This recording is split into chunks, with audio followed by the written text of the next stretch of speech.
Operation સિંદૂરને લઈ વિવાદાસ્પદ ટિપ્પણી કરનાર તત્વો સામે પોલીસ કડક કાર્યવાહી કરી રહી છે। સોશિયલ મીડિયા પર રાષ્ટ્રવિરોધી લખાણ લખનાર 14 લોકો સામે પોલીસે અત્યાર સુધીમાં ગુનો નોંધ્યો છે। સોશિયલ મીડિયા પર દેશ વિરોધી, નકારાત્મક અને સૈન્યનું મનોબળ તોડી નાખનારી જે ખોટી માહિતીઓ કે અફવા ફેલાવનાર સામે કડક કાર્યવાહીની ગૃહ વિભાગે સૂચના આપી હતી। ત્યારે ગુજરાત પોલીસ પણ હવે આવી પ્રવૃત્તિઓ કરનાર સામે ખાસ નજર રાખી રહી છે।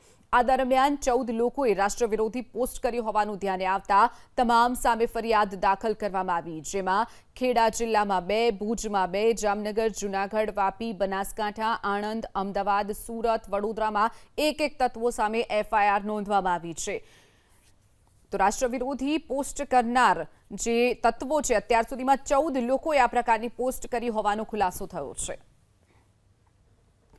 ઓપરેશન સિંદૂરને લઈ વિવાદાસ્પદ ટિપ્પણી કરનાર તત્વો સામે પોલીસ કડક કાર્યવાહી કરી રહી છે। સોશિયલ મીડિયા પર રાષ્ટ્રવિરોધી લખાણ લખનાર 14 લોકો સામે પોલીસે અત્યાર સુધીમાં ગુનો નોંધ્યો છે।